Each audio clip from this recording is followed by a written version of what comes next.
There is a fifth dimension, beyond that which is known to man. It is a dimension as vast as space and as timeless as infinity.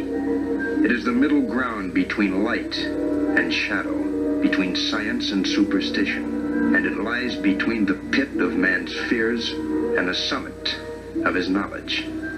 This is the dimension of imagination. It is an area which we call the Twilight Zone.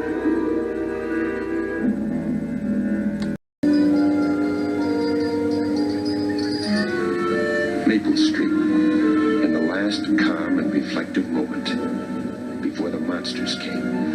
At the sound of the roar and the flash of light, it will be precisely 6:43 p.m. on Maple Street.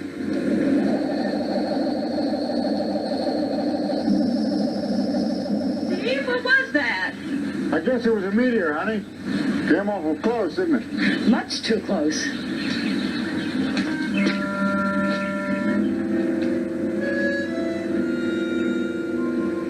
Steve, the power's off. I had the soup on the stove, and the stove just stopped working. I'll cut across the backyard, see if the power is still on Floral Street. I'll take a run downtown. Maybe I can get it straightened out. Mr. Brand? Mr. Brand, please don't leave here. You might not even be able to get to town. It was that way in the story. Nobody could leave. They sent 4 people, a mother and a father and 2 kids who looked just like humans. But they weren't.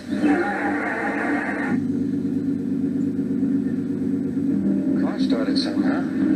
He never did come out to look at that thing that flew overhead. He wasn't even interested. He always was an oddball.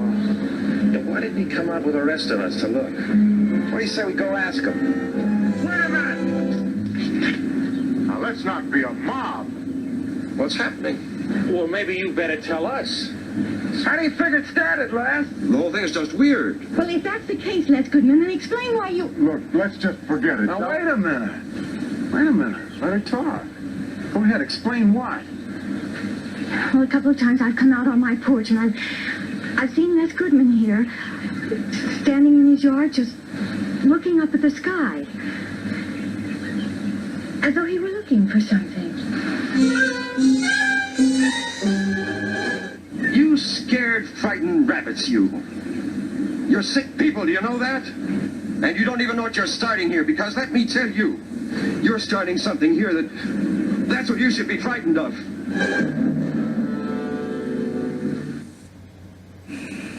Yeah, I think maybe everything might as well come out now.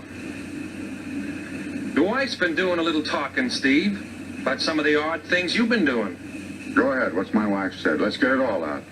Let's pick out every idiosyncrasy of every man, woman, and child on this whole street. You're all set to find a scapegoat. You're all desperate to point some kind of a finger at a neighbor. Well, there's no need getting so upset, Steve.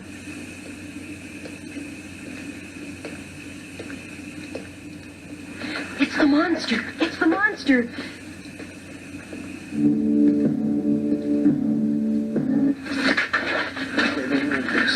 With a shotgun? Would somebody think a thought around it? What good is a shotgun? Talk, Steve. You're gonna talk us right into a grave. You let whatever's out there walk right over us, wouldn't you? Well, some of us won't.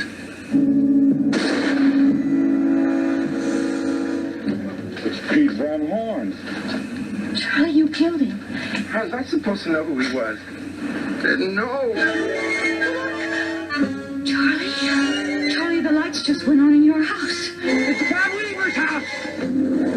It isn't Bob Weaver's place. It's Don's house. What's the matter with you people? Now stop.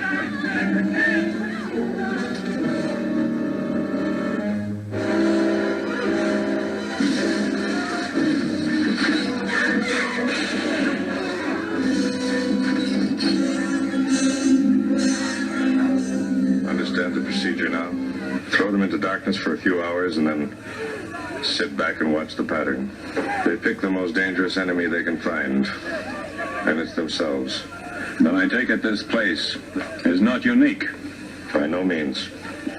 Their world is full of maple streets. and we'll go from one to the other and let them destroy themselves. The tools of conquest do not necessarily come with bombs and explosions and fallout. There are weapons that are simply thoughts, attitudes, prejudices. For the record, prejudices can kill, and a thoughtless, frightened search for a scapegoat has a fallout all of its own. And the pity of it is that these things cannot be confined to the Twilight Zone.